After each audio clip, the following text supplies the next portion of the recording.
Eu disse não a ser fiador de um empréstimo de US$ 500.000 para a academia dos sonhos deles e eles me atacaram na minha própria casa, agora estão quebrados, sem emprego e eu sou quem segura a escritura da casa que eles achavam que herdariam. Ei Reddit, lembram quando o drama de família significava brigar pelo controle remoto da TV? Pois é, o meu virou boletins de ocorrência, processos e retomadas de bens. Apertem os cintos porque aparentemente a minha vida é uma mistura de Judy Judy com Mario Kart, então acho melhor começar do início, caso contrário nada disso vai fazer sentido. Eu, Ethan, 32 anos, juro que a minha vida inteira vivi à sombra da minha irmã. Fiona sempre foi a filha de ouro, sempre foi, do tipo que podia tropeçar no próprio cadarço e o papai chamava de graciosa, enquanto eu podia tirar só notas máximas, ficar longe de problemas e era como se dissesse podia ter me esforçado mais. E antes que se perguntem onde estava a mamãe em tudo isso, ela faleceu quando eu tinha 10 anos e Fiona 15, câncer, isso nos destruiu, mas não da maneira que vocês pensam. Papai meio que se fixou na Fiona como todo o seu orgulho e alegria depois disso, como se ela fosse a única coisa que lhe restava e que ele não podia perder. Eu virei mais um ruído de fundo, o reserva, e recebi comida, roupas, ele aparecia nas reuniões de pais e mestres, mas o carinho, o incentivo, sempre iam para ela. Fiona não era cruel naquela época, reconheço isso, às vezes mandava em mim, mas também fazia o meu lanche quando papai esquecia, me ajudava com a lição de casa, esse tipo de coisa. Naquele tempo eu realmente achava que ela me apoiava, mas em algum ponto entre o ensino médio e a vida adulta ela percebeu que ser a favorita vinha com vantagens, e digamos que ela não lutou contra isso. Quando fui para a faculdade 4 anos depois, foi com bolsas de estudo e trabalhos de meio período, já Fiona teve a mensalidade parcialmente coberta porque papai puxou todos os favores que podia para conseguir bolsas extras. Eu era independente, que é um código para você estar por conta própria garoto, e sinceramente não reclamei muito, pensei que se quisesse um futuro só teria que me esforçar mais. Avançando alguns anos, eu me formei, consegui um emprego estável em gestão de projetos, nada glamouroso, mas sólido, bom salário, bons benefícios, economizei e comprei um apartamento modesto na cidade, quando tinha 29 anos, nada de luxuoso, mas era meu, sem fiadores, sem empréstimos obscuros, só eu batalhando. Enquanto isso Fiona se perdia, mudou de curso 2 vezes na faculdade, trocou de emprego como as pessoas trocam de plano de celular, mas tinha essa confiança. Então apareceu Gary, ela o conheceu em um churrasco no quintal e 6 meses depois estavam noivos. No começo eu não odiava o cara, ele era carismático naquele jeito de vendedor, sempre falando de grandes oportunidades e liberdade financeira, achei que era só papo. Papai o adorou de imediato porque Gary vivia falando como a Fiona era incrível e como ia dar a ela a vida que merecia. Eu deveria ter percebido naquela hora, qualquer cara que fala tanto em merecer geralmente significa que vai usar o bolso de outra pessoa para pagar. Gary trabalhava em vendas em uma empresa de telecomunicações, comissões, alguns meses comiam bife, outros meses miojo, Fiona arrumou um emprego numa loja de roupas de grife, mais pelos descontos do que pelo salário, mas para papai eram o casal perfeito. Um ano depois, após papai mexer os pauzinhos, ela conseguiu um cargo de coordenadora de marketing em uma empresa de médio porte, com cartão corporativo e tudo. Foi aí que as coisas começaram a me irritar de verdade. Em cada reunião de família Gary puxava a conversa para dinheiro, não de forma curiosa, mas investigativa, perguntando qual era o meu salário, quanto valia meu apartamento, se eu estava aproveitando a valorização do imóvel, eu ria para disfarçar, mas me incomodava. Papai nunca o repreendeu, se fosse eu a perguntar algo assim ele teria me dado um tapa na cabeça por ser intrometido. E então Fiona começou a mudar. Minha irmã que adorava brechós e fazer pulseiras de repente só se importava com bolsas de marca e viagens luxuosas. Fazia comentários sobre meu carro como você não acha que já está na hora de trocar. Um cara da sua idade deveria dirigir algo melhor. Eu deixava passar, mas pensava comigo. Moça, eu comprei esse carro à vista. Ele não devora o meu salário todo mês. Talvez você devesse tentar.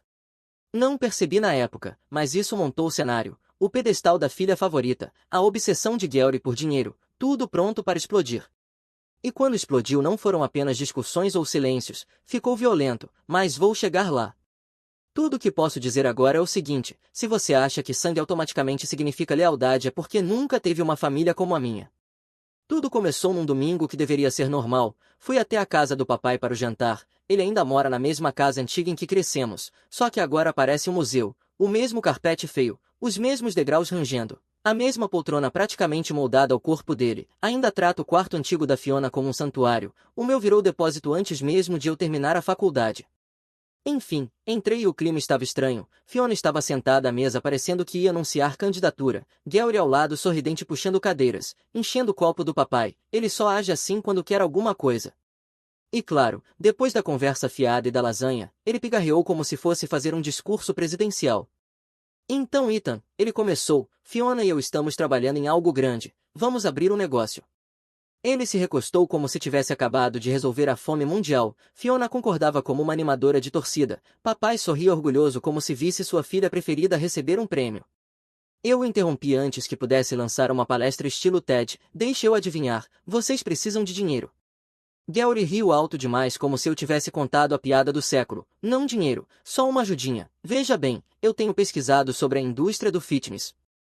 A região está desesperada por uma nova academia de alto padrão e com a minha experiência em vendas eu sei que posso fazê-la crescer rápido. A Fiona tem o olhar para o design, eu tenho a determinação e o seu pai tem sido super solidário. O único problema é que o banco quer outro fiador. O seu pai já foi fiador dos meus antigos empréstimos para scooter e com esse histórico mais a minha troca de emprego eles querem mais garantias. Ele fez uma pausa dramática e eu só olhei para ele. Ethan, Fiona entrou na conversa. Tudo o que significa é que você vai coassinar um empréstimo. Você não vai pagar um centavo. É só papelada. Nós cuidaremos de tudo. Agora, acontece que eu não sou burro. Só papelada é exatamente a frase que as pessoas usam antes de você acabar falido ou no programa da Judy Dude. Então eu fiz a pergunta óbvia, quanto? O sorriso do Gary se apertou. 500 mil. Eu quase engasguei com a água. $500 mil por uma academia em uma cidade que já tem umas 5.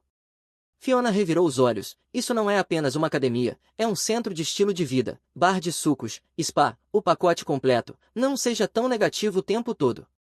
Negativo, é como eles chamam quando você usa matemática básica e bom senso. Papai pigarreou. Filho, às vezes você precisa correr riscos pela família. Fiona e Gary estão construindo um futuro. Você deveria ter orgulho de ajudar. Lá estava, o efeito da filha de ouro em ação total. Se eu falasse em $500 mil, papai me diria para parar de sonhar, mas quando Fiona fala de repente é a segunda vinda do Elon Musk. Coloquei meu garfo na mesa e disse, olha, fico feliz que vocês estejam animados, mas coassinar significa que se vocês não pagarem eu é que vou arcar com tudo. Isso não é pouca coisa, é a minha casa, as minhas economias, a minha vida. Gary balançou a mão como se eu fosse uma criança com medo do escuro. Vamos lá, cara. Estou prestes a ser promovido a diretor regional. Quando isso acontecer estaremos no topo. O banco só precisa de um pouco mais de garantia até lá. Eu não me segurei. Engraçado como as suas promoções só existem no futuro. Lembra da última jogada estratégica que você fez? Como aquilo deu certo? O sorriso dele rachou por meio segundo. Fiona me lançou um olhar como se eu tivesse insultado o cachorro dela. Papai bateu o garfo na mesa. Chega, Ethan. Sua irmã está pedindo apoio e você joga insultos. Onde está a sua lealdade? Lealdade. Essa é a palavra que eles adoram usar quando querem se aproveitar de você. Papai, eu disse devagar, lealdade não significa assinar a minha vida porque o Gary quer brincar de banco imobiliário na vida real. Você me criou para ser inteligente com dinheiro. Lembra de todo aquele discurso sobre nunca arriscar mais do que se pode perder. Ele me encarou como se eu tivesse citado as escrituras de forma errada. Isso é diferente, isso é família. Gary se inclinou. Voz baixa. Então qual é a questão, cara? Você acha que não conseguimos? Você acha que é melhor que a gente com esse seu emprego das 9 às 5? Eu o encarei direto nos olhos. Eu acho que você quer que eu banque a sua fantasia e a resposta é não. Gary se inclinou para frente. O sorriso sumiu. Sabe qual é o seu problema? Você é fraco. Você se esconde atrás do seu empreguinho seguro, do seu carro econômico, do seu condomínio sem graça. Caras como você não constroem nada. Só jogam pelo seguro e pensam que são espertos por isso. Eu ri uma vez, sem humor. Pois é, até onde sei jogar pelo seguro ainda não me deixou implorando ao meu cunhado para cobrir $500 mil.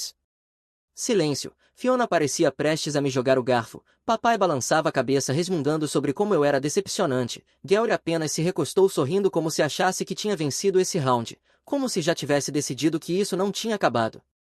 O jantar terminou nesse tom estranho, sem sobremesa, sem despedidas, só eu dirigindo de volta para casa, repassando tudo na cabeça, meio irritado, meio rindo. Porque aqui está a verdade, eu sabia que isso não ia acabar só porque eu disse não. Pessoas como Gary e Fiona não ouvem não, elas ouvem ainda não, e o papai iria apoiá-los até a casa desmoronar. E eu estava certo, aquele jantar foi apenas a primeira rodada, eles não tinham terminado comigo, nem de perto. Se você acha que não é o fim de uma conversa, então claramente nunca lidou com a minha família. Para eles não é nada além de um quebra-molas, uma chance de acelerar mais alto e fingir que as regras não se aplicam. Fiona foi a primeira a aumentar o nível. Ela me mandou mensagem uma noite às 11 horas, parágrafos longos como se estivesse escrevendo um romance. Você está decepcionando o Gary. Está me decepcionando. Mamãe nunca teria querido isso. Você deveria ter cuidado de mim depois que ela morreu. Você falhou comigo como irmão. Falhou com ela. E lá está ela morando em uma casa geminada que o Gary mal consegue pagar, postando stories no Instagram sobre manifestar abundância enquanto chora de estar quebrada nos bastidores. Mas claro, eu sou o vilão por não assinar meu nome na fantasia deles.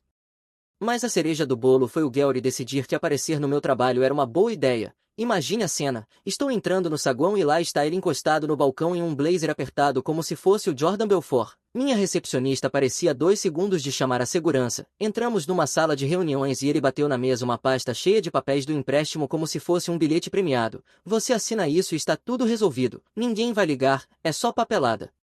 Empurrei a pasta de volta. Gary, você já usou tanto a palavra só que está começando a parecer que nem sabe o que é um contrato. O maxilar dele se apertou. Você vai se arrepender disso. Está jogando fora a família por nada. Família não precisa usar ameaças. Respondi. Isso é atitude de agiota. O que agora que penso bem combina perfeitamente com você. Ele saiu furioso resmungando fracote perdedor alto o suficiente para a recepcionista ouvir. Ela me olhou com os olhos arregalados quando voltei. Tipo, esse é o seu cunhado. E eu só dei de ombros. Nesse ponto eu percebi algo. Eles já não estavam apenas pedindo, estavam exigindo e pior ainda se sentiam no direito de ter a minha ajuda, como se a minha existência inteira fosse apenas um recurso para eles sugarem. Fiona provou isso algumas noites depois quando realmente apareceu no meu apartamento sem ser convidada. Ela bateu até eu abrir e então empurrou a porta para entrar segurando uma pilha de envelopes. Contas, você vai pagá-las, disse ela largando-as na minha mesa de centro. Eu pisquei. Desculpa, você nos deve isso depois de tudo que eu fiz por você, depois da mamãe, depois de ter te criado metade do tempo porque papai estava ocupado demais trabalhando. Peguei um envelope, abri, fatura de cartão de crédito, $7.200 de saldo, Louis Vuitton, Sephora, uma reserva de férias. Olhei para ela e disse, isso realmente grita que você me criou. Engraçado. Não me lembro de precisar de um cinto da Gucci para passar em álgebra. Ela ficou vermelha. Você é um bastardo egoísta. Não é à toa que a mamãe sempre gostou mais de mim. Essa doeu um pouco. Não vou mentir. Mas em vez de estourar eu apenas sorri e disse, ótimo, então talvez peça para nossa mãe falecida coassinar um empréstimo, porque eu ainda não vou fazer isso. Ela saiu furiosa batendo a porta tão forte que a moldura tremeu. A essa altura eu sabia que precisava de reforços. Liguei para o Tyler, meu melhor amigo desde sempre, agora advogado. Contei tudo a ele, as mensagens, as ligações, o Gary aparecendo no trabalho, a Fiona jogando contas na minha mesa como se eu fosse o banco pessoal deles. Ele ficou em silêncio e depois disse, documenta tudo, tudo mesmo, prints, áudios, horários, datas. Você vai precisar de provas quando isso explodir. E Ethan, a voz dele ficou séria. Nunca deixe o Gary te encurralar sozinho. Esse cara está a um não de fazer uma besteira. Eu achei que ele estava exagerando. Pensei, claro, o Gary é um idiota manipulador, mas não é violento. Eu estava errado. Por que tudo isso? As ligações, as visitas não convidadas, as chantagens emocionais, era só o aquecimento. Os fogos de verdade aconteceram na noite em que todos apareceram na porta do meu apartamento. E foi nessa noite que as coisas passaram de direito adquirido para perigo real. Sabe quando você ouve uma batida na porta e imediatamente sabe que é má notícia, como se o seu estômago despencasse antes mesmo de olhar pelo olho mágico? Pois é, era eu naquela noite. Nem eram 8 da noite, eu ainda estava de moletom esquentando sobras quando a pancada começou, não batidas, pancadas. Olhei pelo olho mágico e meu estômago revirou. Gary, Fiona e atrás deles o meu pai, ótimo, o trio da soberba. Abri a porta uma fresta mas não muito. O que vocês querem? Gary sorriu como se fosse dono do lugar. Engraçado você perguntar. Estamos aqui para conversar. Então ele empurrou a porta com o ombro e de repente os três estavam dentro como se fosse o apartamento deles. Fiona largou a bolsa no meu balcão como se morasse ali. Você tem nos ignorado. Cruzei os braços. Ou talvez eu tenha dito não e vocês só não entendem o que essa palavra significa. Quer que eu diga em 7 idiomas. Os olhos do papai se estreitaram. Cuidado com o tom. Você não fala assim com a sua irmã. Ah, claro, retruquei, porque ela é uma santa, jogando as dívidas dela na minha mesa como se fosse minha responsabilidade, comportamento totalmente normal. Gary deu um passo mais perto. Voz fingidamente calma. Olha cara, você tem o dinheiro, nós sabemos disso. Você só está sendo difícil. Assina os papéis, coassina o empréstimo e pronto. Ninguém mais precisa ficar te perturbando. Ninguém mais precisa ficar me perturbando. Repeti. Então você admite que isso é assédio. Fiona revirou os olhos. Para de bancar a vítima. Somos família. Família ajuda uns aos outros. Eu não aguentei e ri. Definição engraçada de ajuda. Eu achei que a ajuda fosse voluntária, não 3 pessoas me encurralando na minha própria sala de estar. Foi quando a máscara do Gary finalmente caiu. Ele chegou tão perto que eu podia sentir o perfume que provavelmente comprou parcelado no cartão de crédito. A voz ficou cortante. Você é fraco, sempre se escondendo atrás da sua continha de poupança e do seu emprego entediante. Caras como eu assumem riscos. Você só fica aí sentado achando que é melhor que todo mundo. Inclinei a cabeça, dei meio sorriso. Se ser fraco significa não ser burro o bastante para arriscar $500.000, então sim, eu aceito ser fraco. Foi quando ele me empurrou, não um empurrão de brincadeira, nem um cutucão de raiva, um empurrão de corpo inteiro que me jogou de volta no sofá. Antes que eu pudesse me levantar, Fiona entrou na conversa com veneno na voz. O Gary tem razão, você sempre foi um parasita, a mamãe viu isso, o papai vê isso, você não se importa com ninguém além de você mesmo. Olhei para ela ainda recuperando o fôlego e disse, então explica por que o parasita egoísta é o único a quem vocês correm quando estão quebrados. Foi então que papai interveio, o meu próprio pai. Ele não repreendeu o Gary, não disse para Fiona se acalmar, apenas olhou para mim como se eu fosse lixo. Você acha que é mais esperto do que a gente, esse é o problema. Você acha que só porque joga pelo seguro pode olhar de cima para a própria família. E então eu nunca vou esquecer disso. Ele me chutou, não forte o bastante para quebrar algo, mas o suficiente para mandar uma dor cortante pelas minhas costelas. Congelei por um segundo porque naquele momento me caiu a ficha. Não era só o Gary sendo Gary, o meu próprio pai e minha irmã estavam de boa em me ver apanhar se isso significasse que eu assinaria os malditos papéis. Assina, rosnou o Gary, jogando a pasta em cima da minha mesa de centro. Assina e a gente vai embora. Segurei o estômago e olhei para a papelada, depois encarei de volta. Sabe o que é engraçado? Disse eu com a voz trêmula mais firme. Mesmo que eu quisesse assinar eu não faria porque vocês 3 não valem a pena arruinar o meu crédito. Gary não parou no empurrão. Ele puxou o punho para trás e desferiu um soco, acertando-me no maxilar. Minha cabeça virou de lado, dor zumbindo pelos dentes. Antes mesmo de eu me recompor, Fiona se inclinou como uma abutre gritando na minha cara. Por que você insiste em arruinar esta família? Por que você quer nos ver sofrer? Cuspi um pouco de sangue e olhei para ela com raiva. Engraçado, pensei que arruinar a família fosse mais um trabalho em equipe da parte de vocês. Isso a deixou ainda mais furiosa. Ela me deu tapas, não fortes, mas frenéticos, só raiva sem direção. Gary me empurrou de volta no sofá quando tentei me levantar e o pior de tudo, papai só ficou parado de braços cruzados sem parar nada, sem me proteger, ainda murmurando, se você apenas assinasse nada disso estaria acontecendo. Foi nesse momento que percebi que não estava mais lidando com família, estava lidando com pessoas que achavam que eu era propriedade. Gary estalou os nós dos dedos inclinando-se sobre mim. Última chance, cara, assina ou vai se arrepender. Limpei a boca com as costas da mão e olhei para ele sarcástico mesmo estando meio tonto. O que você vai fazer? Tomar meu sofá. Foi quando ele bateu de novo, dessa vez acertou direto no meu osso da face e vi flashes de luz no canto dos olhos. A sala girou por um segundo e antes que eu pudesse processar a dor, Fiona gritava como uma louca. Gary agarrou minha camisa e me puxou pela metade do sofá como se fosse me dar outro soco. Minha cabeça rodava e meu maxilar já estava dormente. Papai murmurou do canto ainda de braços cruzados como um técnico decepcionado assistindo a uma jogada ruim. Apenas assine, filho. Você só está tornando as coisas mais difíceis para você mesmo. E eu queria dizer algo inteligente, algo afiado bastante para cortar os 3, mas a tontura fez as palavras tropeçarem na garganta.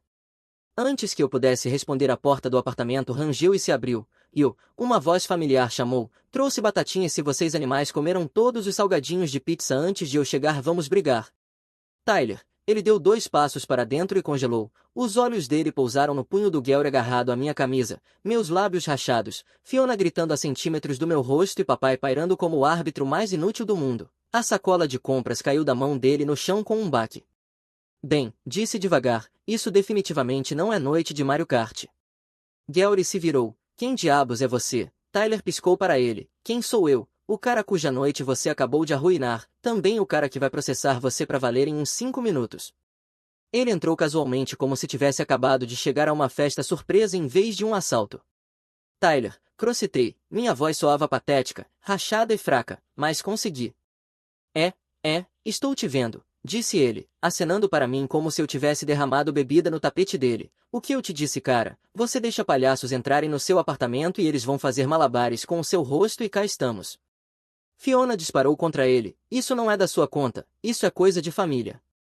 Tyler sorriu de lado, colocando o celular para gravar sem nem esconder. Ah, coisa de família. Claro, nada grita família como três malucos encurralando uma pessoa por dinheiro. Clássico clima de filme Dalmark que bem aqui. Gary me empurrou de volta no sofá e se colocou em posição contra o Tyler. É melhor você sair antes que se arrependa. Tyler nem piscou. Camarada, você está ameaçando um advogado em seu habitat natural. Você tem noção de quão estúpido isso é? Você basicamente está me entregando horas faturáveis. Papai rosnou finalmente dando um passo à frente. Isso é entre meus filhos. Fique fora disso. Tyler levantou a sobrancelha. Engraçado. Porque do ponto de vista de onde estou parece menos uma briguinha de irmãos e mais agressão criminosa. Conspiração e ó. Ele gesticulou preguiçosamente para o meu rosto inchado. Tentativa de lesão corporal. Mas o que eu sei? Só passei na ordem dos advogados. Gary tentou se inflar, mas Tyler apenas sorriu. Não nervoso, não assustado, divertido. Foi isso que os deixou desconfortáveis. Escuta, disse Tyler, voz plana mas ainda brincalhona, eu vim aqui para destruir meu amigo no Smash Bros, não para vê-lo destruído na vida real. Então é o seguinte, vocês vão sair agora ou vou garantir que a polícia receba uma gravação que fará essa novelinha obcecada por herança viralizar. Fiona bufou, você acha que alguém acreditaria em você? Tyler sorriu para ela como se ela tivesse acabado de cair na armadilha dele. Ah, querida, eles não vão precisar acreditar em mim, eles vão ver, oi, acenem para a câmera. Ele levantou o celular, a boca dela se abriu de espanto. Ela realmente tentou dar um tapa no celular dele, mas ele recuou como se fosse um jogo. Boa tentativas, 0 pontos, tente de novo. Gary cerrou os punhos, mas Tyler se inclinou mais perto de mim, a voz baixando num sussurro irônico. Cara, você está um lixo, da próxima vez me avisa antes de decidir estrelar Clube da Luta. Mesmo com dor não consegui evitar soltar uma risada curta, sangue e sarcasmo era tudo o que me restava. É tudo isso, papai sibilou, nós voltaremos, você não pode se esconder atrás de advogados para sempre. Tyler inclinou a cabeça, claro, voltem, mas da próxima vez tragam dinheiro para a fiança. Ele ficou ali encarando-os até que finalmente Gary puxou Fiona em direção à porta. Ela ainda gritava sobre traição, sobre eu ter arruinado tudo, sobre eu ser ingrato. Papai demorou mais, me lançando um olhar de ódio como se eu tivesse cometido algum grande pecado contra ele. Depois os seguiu sem dizer uma palavra. A porta bateu. Silêncio. Tyler já tinha ligado para a emergência. Fizemos o boletim naquela noite e o pronto atendimento documentou minhas lesões. A câmera do corredor acima da minha porta captou eles invadindo. Puxamos as imagens para o relatório. Eu me joguei de volta gemendo. Tyler caminhou até a mesa, largou o celular e assobiou baixo. Cara, já vi brigas de bar com menos drama. Que diabos foi isso? Eu tossi uma risada. Vínculo familiar. Ele balançou a cabeça pegando o saco de batatas do chão e me jogando um pacote de gelo em vez disso. Não, aquilo não era família. Eram 3 parasitas fazendo audição para uma foto de ficha criminal e por sorte só eu tive assento na primeira fila. Gravei tudo, de nada. Pressionei o gelo contra o maxilar com uma careta. E agora, só lamber as feridas e fingir que nada disso aconteceu.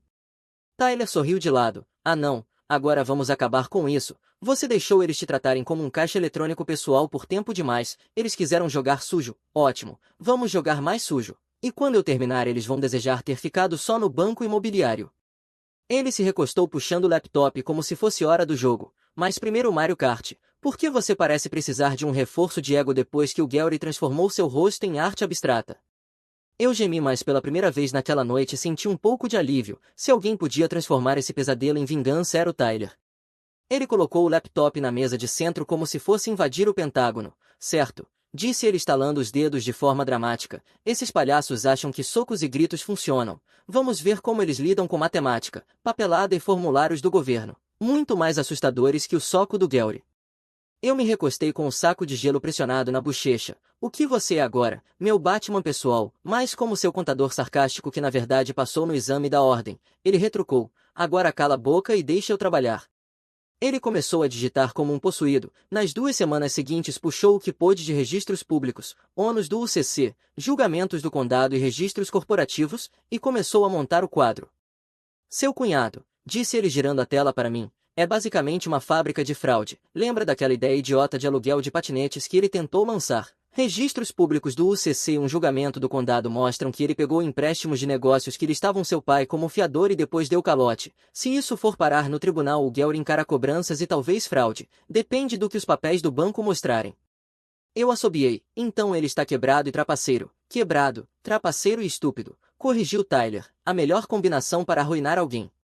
Depois ele puxou o dossiê da Fiona. Depois que seu pai mexeu os pauzinhos, ela conseguiu o cargo de coordenadora de marketing, cartão corporativo e tudo. Vou mandar ao RH um pacote com datas e nomes de comerciantes que batem com as postagens sociais dela. Spas, passes de resort, eles vão puxar os recibos reais. E o papai? Perguntei já sabendo que não seria bom.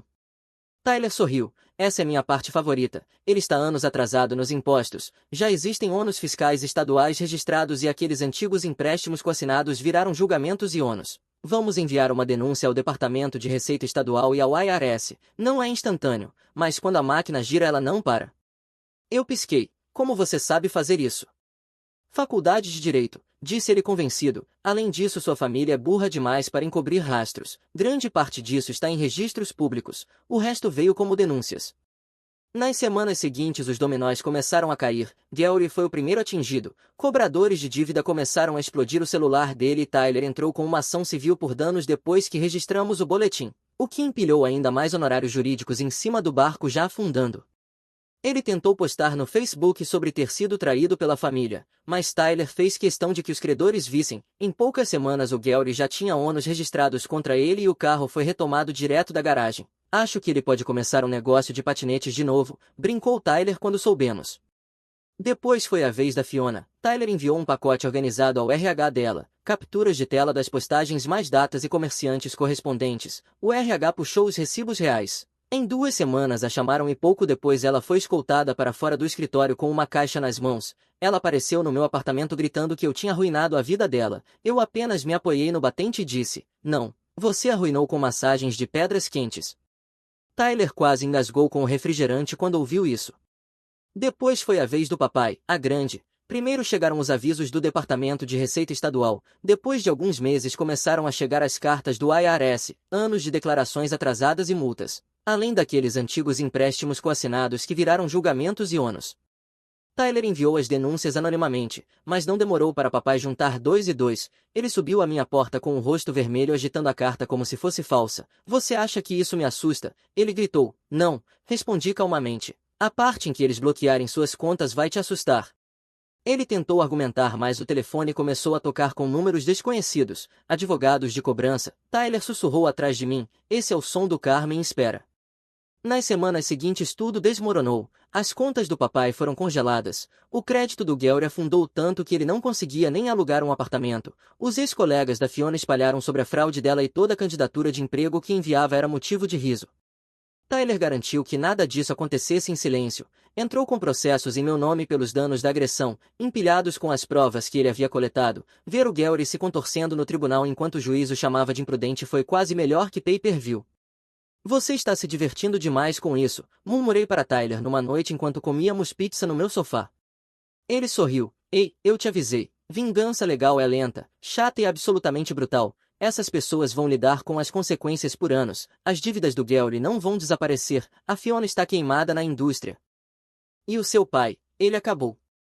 E de fato, papai eventualmente me ligou de um número pré-pago. A voz dele falhando enquanto dizia, congelaram minhas contas, cartas, ônus, o circo todo, não consigo nem pagar as contas de luz, você precisa consertar isso.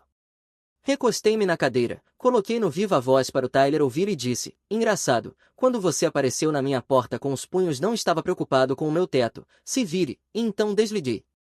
Tyler riu tanto que derramou refrigerante no meu tapete, sangue frio, adorei.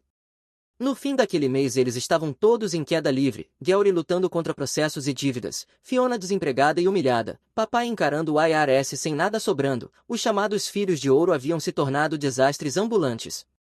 E eu, pela primeira vez, não era o fraco, o capacho, o jogador seguro, eu era o cara que sobreviveu aos socos deles e depois puxou o chão debaixo de seus pés.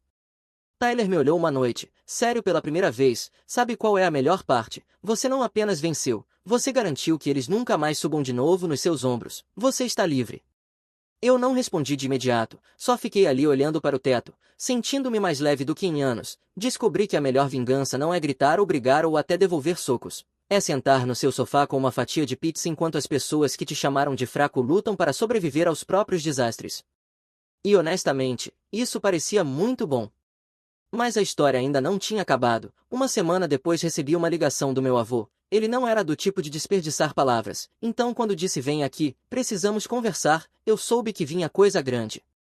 Vovô sempre tinha sido discreto ao fundo. Depois que mamãe morreu ele deu espaço em vez de intervir, talvez achando que papai daria conta. Mas agora, com tudo desmoronando, Gary fugindo de cobradores, Fiona deprimida e desempregada e papai gritando com quem quisesse ouvir, vovô aparentemente decidiu que era hora de parar de fingir. Quando entrei na casa dele, estava sentado à mesa de jantar com uma pasta já me esperando. Sente-se, disse como um general chamando um soldado. Deslizou a pasta pela mesa. É a escritura da casa onde seu pai mora. Sempre esteve no meu nome. Deixei ele ficar lá depois que sua mãe morreu. Achei que ele assumiria a responsabilidade por vocês. Claramente eu estava errado. O IRS não podia tocar no lugar de qualquer forma. Seu pai nunca foi dono. Pisquei. Espera, o senhor é o dono da casa. Ele assentiu e depois de ouvir o que fizeram com você isso acaba agora. Não vou deixar para ele nem para Fiona nem para o Gary. É seu. Efetivo imediatamente. Eles estão fora. Demorei um segundo para processar, não só porque agora eu tecnicamente era dono do teto do meu pai, mas porque era o tipo de vingança que eu nem tinha planejado. Era como se o universo tivesse me entregado o prego final para o caixão deles. Vovô, o senhor tem certeza? Perguntei. Ele sorriu de canto. Sua mãe teria querido isso. Você se comportou melhor do que todos eles juntos e francamente estou farto de recompensar parasitas. A próxima parte aconteceu mais rápido do que pensei. Vovô foi comigo até a casa. Papai estava na garagem gritando ao telefone provavelmente com algum pobre agente do IRS. Fiona sentada na varanda rolando o celular como se o mundo devesse algo a ela. O carro amassado do Gary estava estacionado metade no gramado, batido e mal funcionando. Vovô entregou ao papai o aviso oficial. Você foi notificado, disse friamente. O processo de despejo começa agora. O rosto do papai ficou vermelho como carne crua. Você não pode fazer isso, eu sou seu filho e ele é meu neto. Vovô rebateu apontando para mim, aquele que você tratou como lixo. Você fez suas escolhas, agora viva com elas. Gary avançou para mim enfiando o dedo no meu peito. Acha que é durão agora se escondendo atrás de papelada. Você continua fraco. Eu nem pisquei. Caras fracos não acabam donos do teto sobre a sua cabeça, disse calmamente. Então arrume suas coisas antes que eu comece a cobrar aluguel. Fiona finalmente explodiu, jogando o celular na grama. Isso é insano, eu construí minha carreira, eu sacrifiquei por esta família e você dá tudo a ele, ele não fez nada. Vovô nem piscou, você roubou da sua empresa para comprar sapatos de grife, não finja ser mártir. Eles não tiveram resposta, só ficaram ali fervendo de raiva percebendo que o chão oficialmente tinha sumido sob seus pés. Nas semanas seguintes assisti ao despejo acontecer em tempo real, Gary implorando por mais uma chance, Fiona aparecendo chorando sobre como a vida era injusta, papai passando de raivoso a patético dizendo que eu devia a ele por ter me criado. Uma noite papai até bateu na minha porta, a voz rachada pela madeira. Filho, escute, eu cometi erros mas somos família, não faça isso, você não pode me jogar fora. Abri a porta só o suficiente para olhar diretamente nos olhos dele. Você já me jogou fora anos atrás, eu só estou finalmente devolvendo o favor, então fechei na cara dele. Tyler sentado no sofá com um controle na mão apenas assobiou. Isso foi cruel, estou orgulhoso. No fim todos se dispersaram. Gary desapareceu em algum porão de apartamento que mal podia pagar, afogado em dívidas. Fiona pulava de sofá em sofá de amigos até que eles se cansaram dela e então tentou implorar outra chance ao vovô. Ele disse para ela arrumar um emprego como o resto do mundo. Papai foi morar com algum primo distante, sem orgulho, sem casa e sem a fantasia da filha dourada. E eu, pela primeira vez na minha vida, não era o filho esquecido, o alvo fácil, o fraco. Eu estava firme, não porque lutei mais, mas porque finalmente parei de jogar o jogo deles. Tyler resumiu melhor numa noite enquanto comíamos comida de delivery. Sabe o que é engraçado? Eles sempre disseram que você era fraco, mas o fraco não é o cara sentado no próprio sofá com seu próprio futuro comendo frango com um amigo advogado. Os fracos são os que choram em notificações de despejo e contas de imposto. Não consegui evitar rir. Ele não estava errado. Família nem sempre significa lealdade. Às vezes só significa que você é o primeiro em quem eles descontam os punhos quando a vida não sai do jeito deles. Mas a beleza de ser subestimado a vida inteira é que quando você finalmente reage da forma certa eles nunca vêm chegando e honestamente ver todos eles desmoronando sob o peso do próprio egoísmo não só pareceu bom, pareceu liberdade. Minha esposa secretamente matriculou os filhos dela em uma escola particular, usando o dinheiro do fundo médico da minha mãe. Quando foi confrontada, ela disse que minha mãe morrendo deveria sacrificar-se pelo futuro dos enteados dela.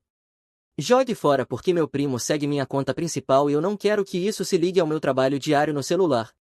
Perdoe qualquer estranheza de formatação, alguns nomes, lugares e valores foram ajustados por privacidade, mas os acontecimentos centrais aconteceram exatamente assim. Sem atualizações, sem edições. Estou escrevendo isto uma vez porque preciso tirar isso do meu sistema e talvez algum outro homem leia e perceba que seus instintos não estão exagerando quando algo parece errado. Meu nome é Caleb, 35 anos, homem, Nordeste de Ohio. Eu mantenho os caminhões de neve do condado e os espalhadores de sal funcionando em uma garagem de blocos de concreto. Se uma linha hidráulica transpira em janeiro, meu telefone toca antes do amanhecer. Minhas mãos parecem que tentaram lixar uma entrada de garagem, minhas botas cheiram a diesel e salmoura de estrada e meu som favorito é um parafuso teimoso finalmente cedendo. Não sou especial, sou constante. Minha mãe é Elaine, ela consegue fazer massa de caixa ter gosto de jantar de domingo de propósito e tem um senso de humor silencioso que aparece de surpresa. Um ano atrás, ela foi diagnosticada com câncer de ovário avançado. Aprendemos novas palavras, aprendemos a acenar para gráficos, aprendemos que a esperança vive nos pequenos detalhes. Há um ensaio em Cleveland, ciência real, tempo real, uma chance real em tudo quando o relógio soa alto. Então eu construí o fundo, com F maiúsculo. Cada hora extra, cada concerto de freio no meu galpão depois do jantar, o velho soprador de neve que reconstruí e vendi, cada centavo foi para uma conta dedicada no Lakeview Credit Union. Eu imprimi uma grande folha de termômetro e colei na geladeira da mamãe. Parecia bobo, mas funcionou. Eu coloria com marcador azul a cada depósito. Quando eu ficava desleixado, mamãe coloria dentro das linhas e zombava de mim. A meta era $66.900 para o depósito do ensaio e a primeira semana de despesas. Em meados de agosto, atingimos 60.850. A data de vencimento estava circulada no calendário, 22 de agosto. Isso ficou na minha cabeça como uma especificação de torque, não uma sugestão, mas um número que você respeita. Casei-me com René há 4 anos. Ela veio com 2 filhos, Brielle, 12, e Mika, 10. O pai deles é do tipo que consegue imaginar um futuro onde sempre promete e nunca paga. Nunca tentei substituí-lo, apenas ser o adulto que aparece, deixar no ortodontista, correrias da feira de ciências, caça às meias às 7 da manhã. As coisas constantes e entediantes que mantêm uma casa estável. René trabalha na recepção de um salão boutique que vende brilho como estilo de vida. Há um letreiro de neon brilhando e toda vez que entro sinto que estou dentro de um anúncio. Ela tem gosto por marcas, citações sobre padrões elevados e qualquer coisa com a palavra luxo escrita onde deveria estar um preço. Eu me convenci de que isso era uma mania que iria passar. A esperança é um contador não confiável. Desde o início René sabia sobre o fundo. Eu disse a ela que era minha linha que eu não cruzaria, não para férias, não para projetos domésticos, não para depois pagamos. Eu escrevi fundo do ensaio, mamãe no apelido da conta, disse as regras em voz alta. Ela assentiu, fez uma pequena história no Instagram com borboletas e a luta de Elaine, entregou à mamãe uma caneca que dizia guerreira com uma alça brilhante. O dinheiro em nossa casa não era complicado. Eu pago hipoteca, utilidades, mantimentos e o meio nada glamouroso, pneus, chuteiras, dentista, gavetas quebradas. René cuida das coisas divertidas, decoração sazonal, fotos de pijamas combinando, caixas de assinatura prometendo uma manhã melhor em cores de bom gosto. Eu não fiscalizava porque achava que manter a diversão sagrada era o principal trabalho. Se você está balançando a cabeça, é mais esperto do que eu. Confiei que uma linha dita em voz alta seria tão forte quanto uma linha escrita. Meus pais se separaram quando eu tinha 9. Papai se mudou 3 cidades adiante e me ensinou pela ausência como estar presente. Mamãe trabalhava de manhã na clínica e à noite repondo prateleiras. Aprendi cedo que se algo quebrasse e você esperasse ajuda, a espera iria te devorar. Um vizinho me deixou varrer o chão de sua oficina em troca de observar as coisas se desmontarem e voltarem ao lugar. Ele dizia que tudo te diz o que precisa se você aprender a ouvir. Soava simples, ainda é, só não é fácil. Essa é minha personalidade, não sou esperto nem brilhante, sou paciente. Carrego o estresse em silêncio, o que parece distância se você não me conhece. Prefiro consertar uma dobradiça a falar sobre sentimentos. O motivo de eu estar escrevendo é porque a dobradiça em minha casa eram os sentimentos e eu continuei esperando que um pouco de óleo resolvesse. O fundo me ensinou a colocar números em sentimentos. Cada linha azul que eu coloria me fazia sentir mais firme.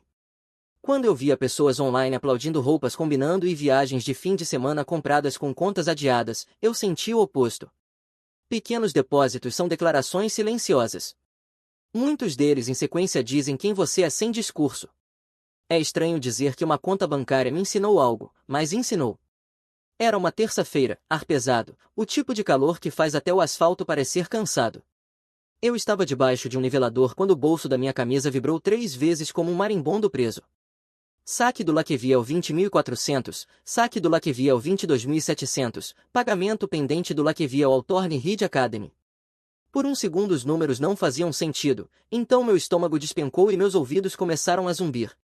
Liguei para a cooperativa de crédito.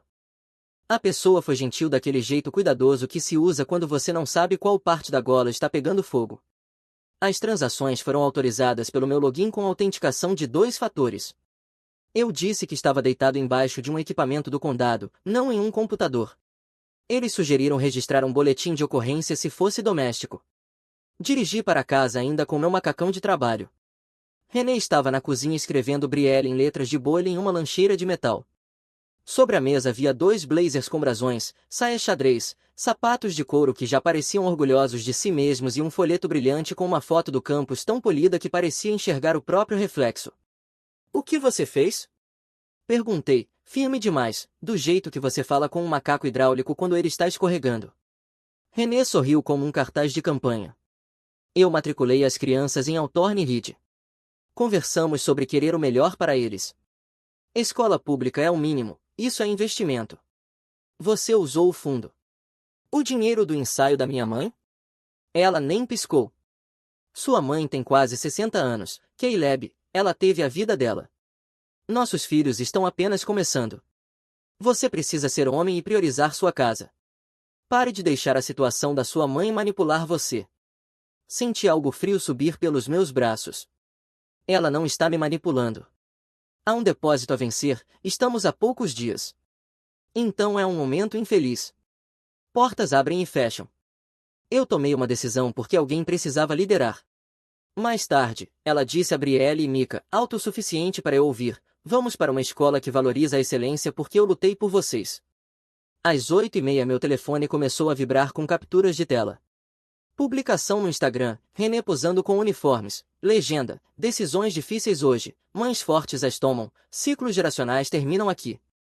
Os comentários eram coroas e brilhos e palavras como rainha e manifestar.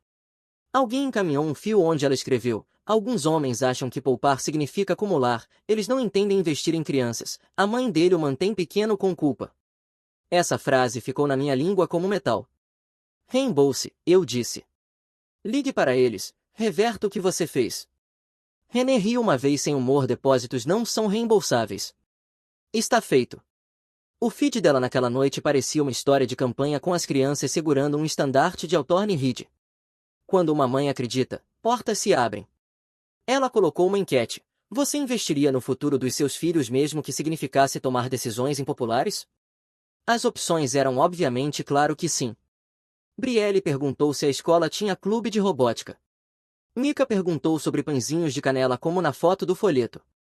René respondeu rápido, cheia de detalhes que não tinha verificado, falando sobre uniformes e trajetórias universitárias como se o folheto tivesse sussurrado segredos para ela. Por volta das 10 da noite, René enviou uma mensagem no grupo da família com o e-mail de aceitação. Ela escreveu: "Nós conseguimos." Eu olhei para o nós mais tempo do que deveria. Eu queria fazer parte do nós.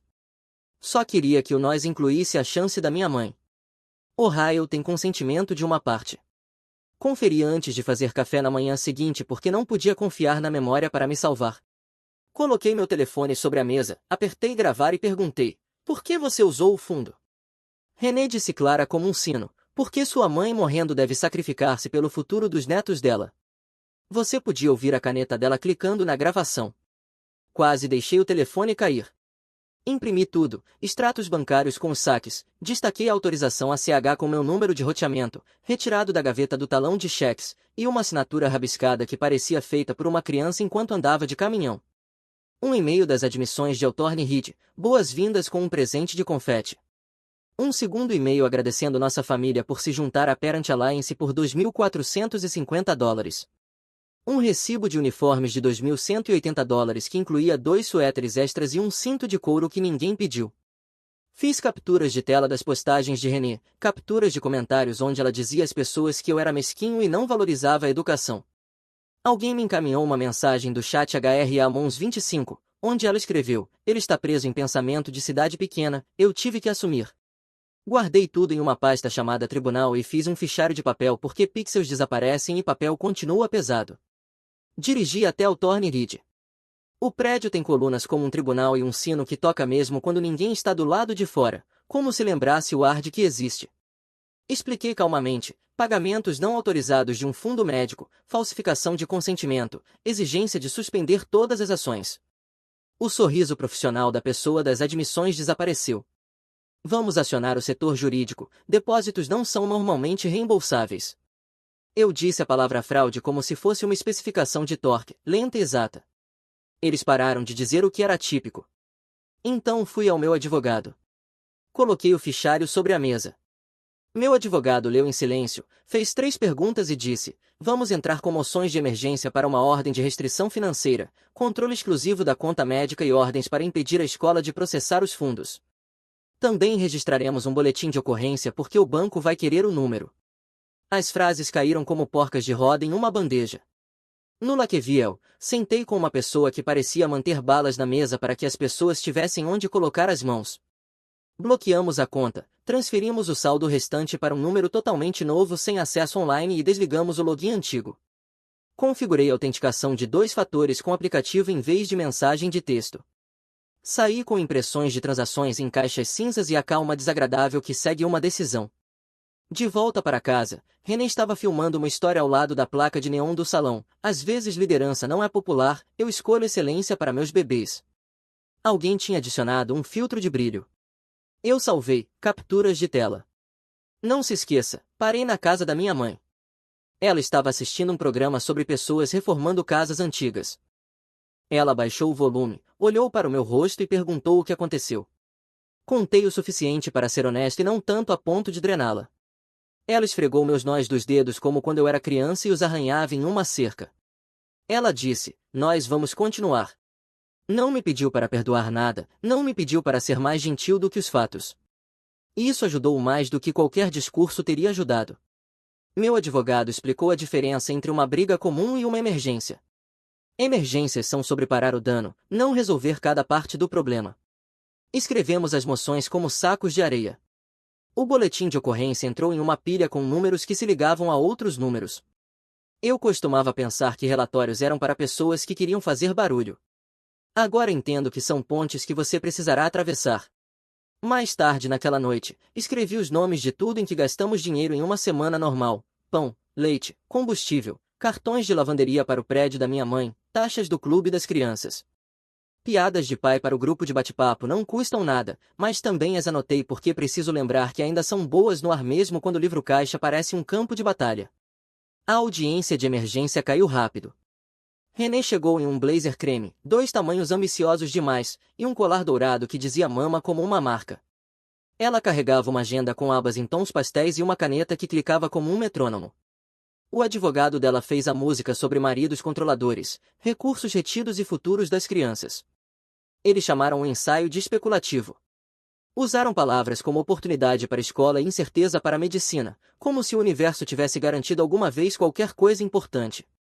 Meu advogado colocou sobre a mesa os extratos bancários em papel, os formulários ACH, os e-mails da escola, a contribuição para a Parent Alliance, a fatura dos uniformes, a captura de tela em que René dizia que minha mãe me manipula, o bate-papo em grupo onde ela me chamou de pequeno, a carta do oncologista da minha mãe explicando o prazo do depósito e o risco de perder a coorte, o clipe de áudio quando a frase tocou: porque sua mãe morrendo deve sacrificar-se pelo futuro dos netos dela.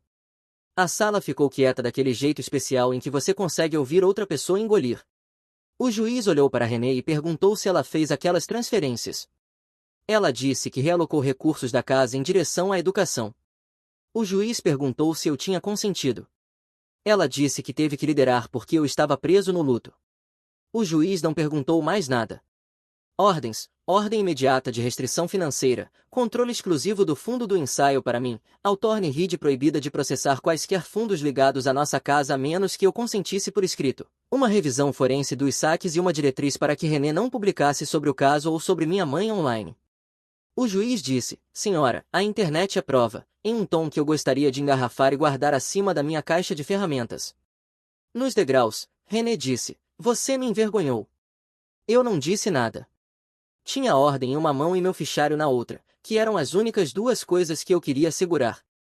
O setor jurídico de Autorne Reed escreveu no dia seguinte, a matrícula está suspensa aguardando verificação de consentimento, nenhum pagamento adicional será processado. Corporativo, abreviação para por favor, mantenha sua nuvem de tempestade longe da nossa torre do sino. René postou mesmo assim, uma história sobre guardiões e pessoas que odeiam excelência. Encaminhei ao meu advogado porque às vezes a parte mais exaustiva de um problema é que ele insiste em se narrar. O tribunal estava fresco como um porão. O oficial de justiça chamou nossos nomes sem energia extra. As pessoas nos bancos olhavam para baixo para os celulares, para cima para os tetos e de lado para nada em particular. Dossiês de emergência reúnem estranhos que todos acham que o problema deles é o mais alto. Na minha cabeça, o meu era naquele momento. Um casal discutia sobre o título de um carro em sussurros que soavam afiados. Um senhorio e um inquilino olhavam além um do outro como janelas. Um adolescente sentava-se com uma mulher mais velha e lia um livro de bolso, a página virando como um pequeno relógio. Quando o juiz perguntou sobre o ensaio, meu advogado não tornou emocional. Meu advogado usou uma data, um número e uma frase da carta do médico que soava como uma ficha técnica. O juiz assentiu. O juiz olhou para René do jeito que você olha para uma máquina que está fazendo um som de batida que não pode ignorar.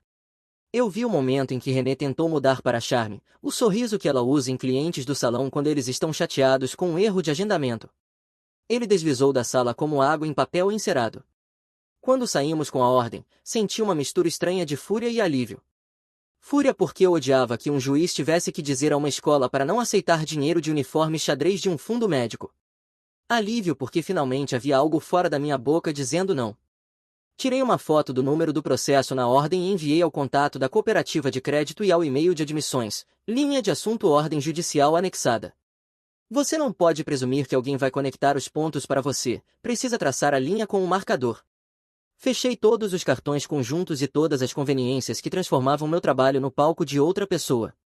A conta de desconto familiar de funcionários do salão, onde René silenciosamente comprava cartões presente e os trocava por dinheiro, fechada. Um cartão de crédito de loja que só comprava cobertores e potes, fechado. O aplicativo com a caixa mensal de itens de estilo de vida selecionados que se acumulavam sem uso no armário do corredor, cancelado. Então veio a maior. Liguei para a concessionária de carros. René tinha reservado um crossover usado com um pequeno depósito, planejando transformá-lo em um empréstimo listando-me como codevedor. Eu enviei por fax a ordem de restrição e o número do boletim de ocorrência. O gerente de vendas fechou o arquivo. René postou uma história do carro antigo dela e digitou, eu ainda me ergo. Eu rolei para baixo e tirei fotos do cartão de seguro da minha mãe, da carta de agendamento do ensaio e da reserva do hotel.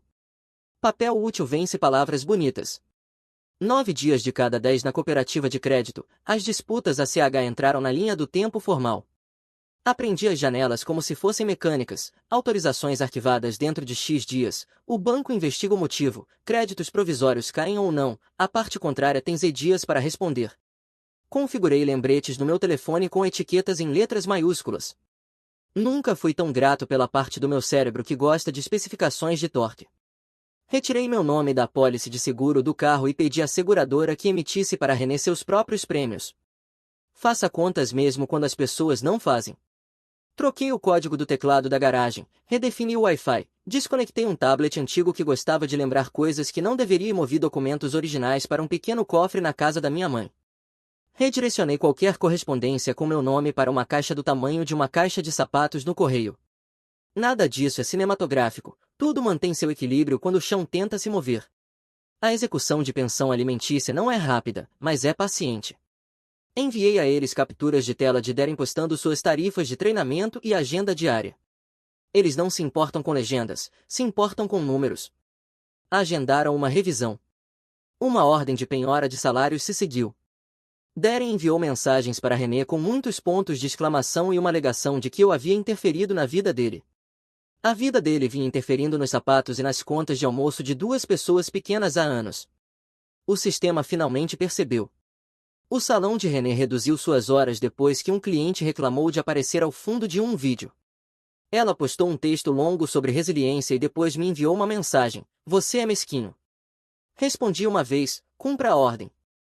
Ela escreveu um parágrafo e eu não respondi. A saída dos argumentos é mais curta do que você pensa quando deixa o silêncio fazer o trabalho. Os créditos provisórios da cooperativa de crédito foram lançados na manhã de 20 de agosto.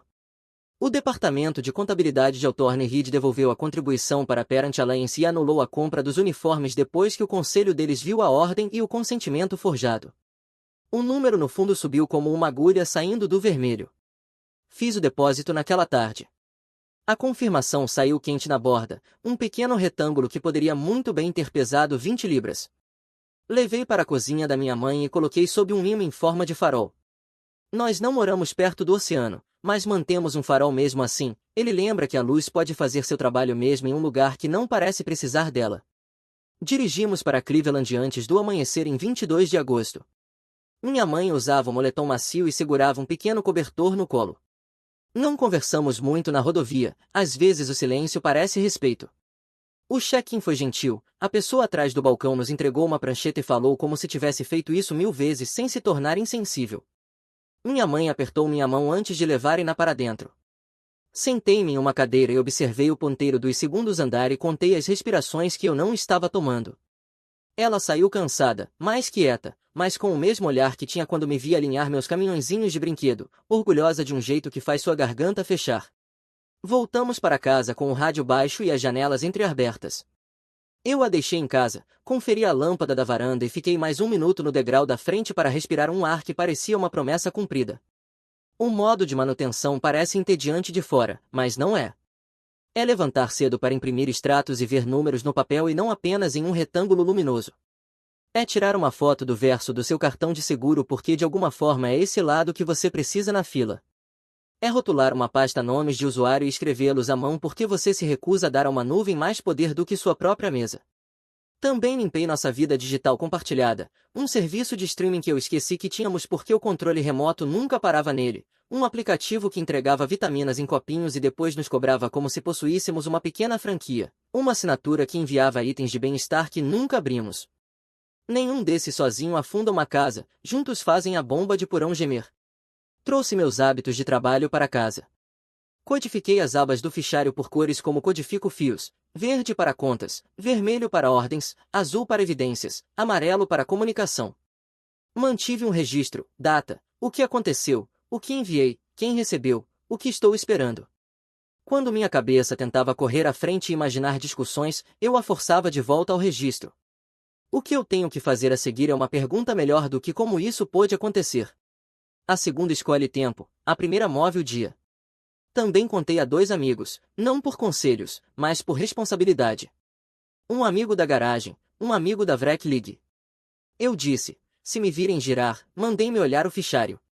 Eles mandaram uma mensagem com um emoji de chave inglesa e eu respirava de novo.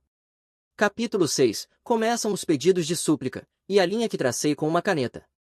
Uma vez que a suspensão da escola virou um não, o bate-papo das mães virou o mesmo.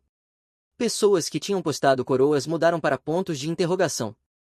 A marca da agenda que ela amava enviou uma mensagem educada sobre conformidade e pediu gentilmente para não ser marcada em assuntos legais. René me ligou do estacionamento do salão. Cortaram minhas horas, ela disse, isso é culpa sua. Eu a lembrei da ordem. Ela desligou. Então os problemas práticos chegaram. A escola pública local precisava de documentação de residência atualizada porque René havia enviado formulários de transferência para Altorne Reed e deixou sua documentação antiga expirar. Ela me enviou 6 mensagens em 1 hora, cada uma com mais letras maiúsculas. Eu enviei um e-mail ao registrador, anexei a ordem judicial, enviei contas de serviços públicos com meu nome e endereço e consegui que Brielle e Mika fossem encaixados na orientação no dia seguinte. Papel de novo, não sentimentos, não discursos, papel. O carro de René começou a bater. Ela me enviou um vídeo com o capô aberto, o microfone do telefone captando o estalo. Eu podia ouvir pré-ignição e um tucho zangado. Ela me pediu para consertar, eu disse, leve a uma oficina. Ela disse que não tinha dinheiro. Eu disse que cobriria os passes de ônibus das crianças, os almoços e as listas de material, diretamente para a escola e os fornecedores. Ela disse que eu estava sendo controlador. Eu repeti, direto, não dinheiro vivo, necessidades, não estilo de vida. O Lexus não aconteceu, a concessionária ficou com o veículo e o depósito virou parte da reversão ACH, gostassem ou não. René postou uma legenda sobre estar bloqueada e escolher graça, menos engajamento. Desta vez a multidão já tinha seguido para uma liquidação de velas de outono. A execução de pensão enviou a Darren um novo valor com uma data de início. Ele enviou a René uma mensagem cheia de culpas, sem citar o nome das crianças. Ele me chamou de dedo duro em um grupo de bate-papo que tem um mascote no avatar. Eu não respondi. Guardo minhas respostas para contas com vencimento e para pessoas que dormem sob meu teto.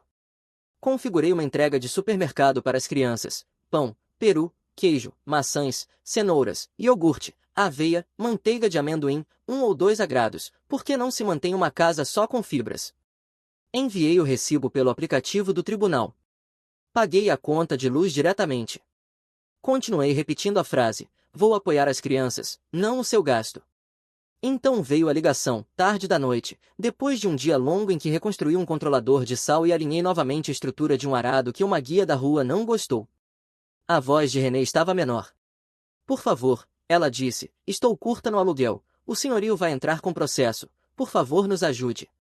Eu disse que pagaria a parte que manteria Brielle e Mika com moradia, diretamente ao senhorio.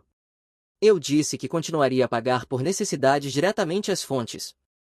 Eu disse que não transferiria dinheiro vivo. Eu disse para parar de falar sobre minha mãe.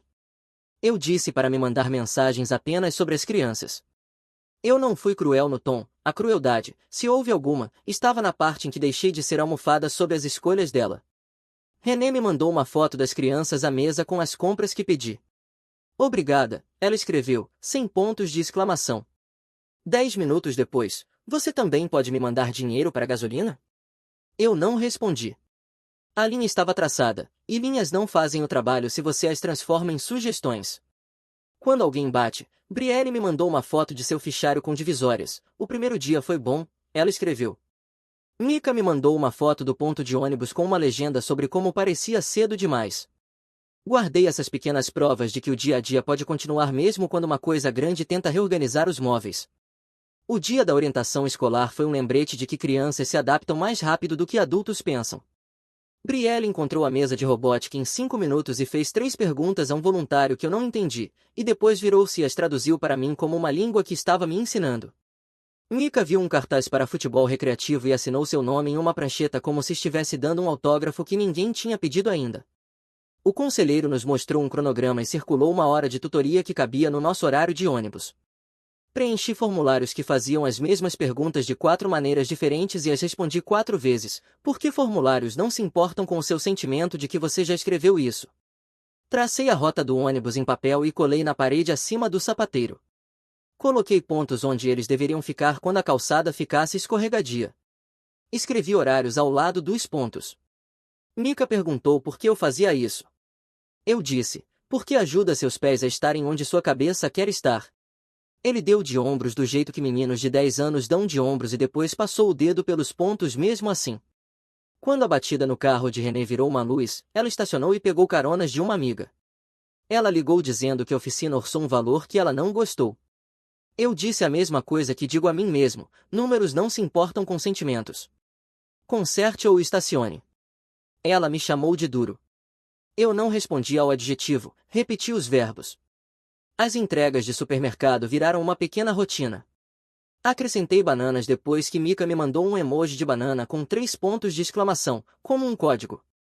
Troquei os sabores de iogurte quando Brielle disse que a textura do outro era como cola. Pedi ao entregador para deixar as sacolas na porta e não tocar a campainha porque às vezes tocar transforma a rotina em discussão. Dei uma boa gorjeta porque aquele entregador ficou na chuva enquanto um adulto na casa decidia se a ajuda era algo que podia aceitar sem transformar em discurso. Você quer vingança, eu sei, porque as mensagens dos caras sempre terminam com, eu teria feito algo insano. Essa é uma maneira, não é a maneira que te deixa dormir. Trabalho com metal e peças móveis, já viu o que acontece quando alguém bate forte com a ferramenta errada. Minha vingança foi papel, precisão e paciência. Foi fechar portas devagar e deixar as consequências ficarem um tempo. Tirei meu nome de tudo que não estava diretamente ligado às crianças ou à casa que ainda pago porque o tribunal disse. Linha telefônica separada, streaming cancelado, conta de desconto do salão fechada, cartão de loja antigo com saldo que ela mantinha vivo comprando pratos sazonais, pago e encerrado. A caixa mensal que entregava 3 itens minúsculos em uma caixa grande com papel picado e uma nota que dizia apresentei-se, cancelada com confirmação escrita salvo em PDF. Eu entrei com uma ação civil por conversão cobrindo o valor que ela tirou do fundo mais taxas. Solicitei honorários advocatícios. Solicitei a separação de impostos. Coloquei alertas de fraude nos burials. Imprimi meus relatórios de crédito e passei linha por linha com um marcador fluorescente como se estivesse verificando porcas de roda. Encontrei um pequeno cartão de loja aberto em meu nome 6 meses atrás e o fechei com uma carta enviada registrada. Guardei cópias.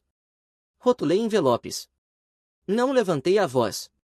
Escrevi um orçamento em uma página e colei na parte interna do armário da minha mãe. Passes de ônibus, almoços, materiais, tutoria, taxas esportivas, sapatos, excursões, aniversários. Quando chegava um novo pedido, eu o comparava com a lista. Se cabia, eu pagava. Se não, escrevia, agora não. Não era uma performance, era um plano para não deixar o caos usar meu rosto. Enviei um último e-mail para o Torne Reed com as cartas bancárias finais anexadas. Removam meu nome de todos os registros. Eles responderam confirmando. Eu imprimi, fiz 3 furos, deslizei para o fichário. Aquele fichário não é um troféu, é a prova de que não deixei alguém transformar a última melhor chance da minha mãe em um passeio de campos para uma torre de sino. René postou mais uma vez sobre seu cenário. Os comentários eram menos, mais suaves. A multidão prefere comércios brilhantes, perde interesse nos meios.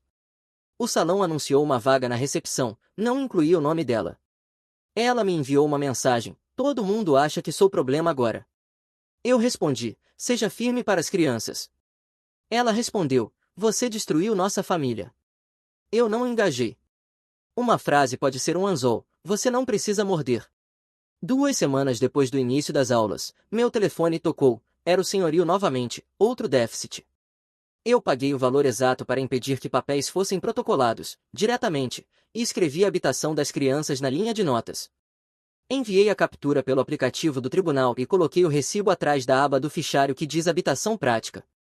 Bondade não é glamourosa. Ela impede que pessoas pequenas paguem o preço mais alto pelas escolhas dos adultos. As reversões ACH finalizaram. A ação civil ganhou uma data. A pensão alimentícia começou a ser descontada dos contra-cheques de Darren. Ele postou menos ostentações e mais frases motivacionais sobre superar obstáculos. Minha mãe terminou o primeiro ciclo do ensaio. Estava exausta. Celebramos com comida para a viagem que tinha gosto de sal e alívio. Limpei as calhas dela no dia seguinte e encontrei uma pequena conta azul no cano, de um sino de vento que ela fez anos atrás. Guardei no bolso. Em um sábado, Brielle perguntou se podia vir fazer panquecas com minha mãe. Mika queria trazer um kit para construir uma pequena grua. Fizemos ambos. As panquecas eram círculos imperfeitos porque as mãos da minha mãe tremem e ninguém as avaliou. A grua tombou até adicionarmos peso na base. Conversamos sobre por que isso funcionava e Mika acenou como se estivesse guardando para mais tarde. Quando os deixei de volta, René saiu para a varanda, sem blazer, sem agenda, apenas uma pessoa que parecia que o tempo estava se apoiando nela havia um tempo. Ela disse, obrigada por ajudar com o aluguel, obrigada pelas compras, eu estava errada sobre sua mãe. Eu disse a Brielle e Mika para entrarem. Eu disse a René, não fale mais dela, mostre firmeza, só isso. Ela acenou, pela primeira vez sem discurso. Houve momentos em que quis digitar um discurso e enviar. Eu os escrevia em um aplicativo de notas e depois apagava após uma refeição e uma noite de sono. Escreva, espere, releia, apague. Ação supera anúncio. Isso virou uma regra privada. O mundo não precisa dos meus monólogos. Meus filhos precisam que seus almoços sejam pagos e seus passes de ônibus carregados. Minha mãe precisa de uma cadeira perto da janela depois das consultas. Quando as pessoas dizem seja homem, elas querem dizer coisas muito diferentes. Eu decidi por mim mesmo que significava não deixar elogios temporários me afastarem de deveres permanentes. Se alguém o chama de mesquinho porque você não vai financiar a performance deles, seja mesquinho. Se alguém o chama de pequeno porque você não vai entrar em um holofote que o cega para suas obrigações, seja pequeno. Pequeno, na minha versão, significa que eu sei exatamente onde estão meus pés. Minha última conversa com Renée sobre o fundo foi curta. Ela disse: se você me amasse, investiria em nós, não apenas em sua mãe. Eu disse: estou investindo em quem eu sou, se eu perder isso, não há nós que vale a pena ter. Não disse isso para soar sábio, disse porque era a única frase que fazia sentido sob o peso dos fatos. Depois do primeiro ciclo, minha mãe dormiu quase uma tarde inteira. Consertei uma porta de armário solta e troquei 2 lâmpadas no corredor dela. Ela acordou e perguntou por que a luz parecia diferente. Eu disse que comprei lâmpadas quentes porque as frias faziam o corredor parecer um escritório. Ela disse: obrigada por ver as coisas. Soava como uma frase pequena, parecia como se alguém tivesse colocado uma mão firme na base das minhas costas bem quando meu equilíbrio vacilava. Não há desfile no fim disso, apenas o tipo de silêncio que vem quando a máquina que você mantém para de fazer o barulho que te preocupava e você finalmente pode ouvir o zumbido normal de novo. Esse zumbido não é empolgante, é inestimável. Se você leu até aqui, eis a parte que eu precisava que alguém me dissesse: você pode amar pessoas e ainda construir cercas, você pode ser decente e ainda dizer não, você pode ser um homem sem incendiar sua vida para provar um ponto. A vingança que funciona não é barulhenta, é um fichário, é uma ordem judicial, é a recusa silenciosa de carregar o show de outra pessoa nas costas. Quando os pedidos de súplica começaram, ajudei as crianças e apenas as crianças. Deixei René sentir como é quando as escolhas são suas e também as faturas. A última coisa que fiz foi tirar a folha do termômetro da geladeira da minha mãe. Atingimos o número, fizemos o depósito e o marcador azul chegou ao topo. Dobrei e coloquei no fichário atrás da aba que diz fundo. Depois peguei uma folha em branco e escrevi uma nova lista: consultas médicas, trocas de óleo, conta de água, concertos escolares, rodízio de pneus, dia do lixo. Vida comum, do tipo que te mantém ocupado e grato, do tipo que espera por você quando você luta por algo e ainda tem que levar o lixo para a rua nas quartas-feiras, jogue fora ou não. Aqui termino. Se você é um homem em pé na cozinha segurando um telefone com um alerta do banco, faça uma lista, consiga um advogado, pare de discutir em salas onde a outra pessoa gosta do eco, salve cada captura de tela, faça o trabalho silencioso. Quando chegar o dia em que alguém pedir sua ajuda depois de ter chamado você de pequeno, ajude as crianças e mantenha seu limite.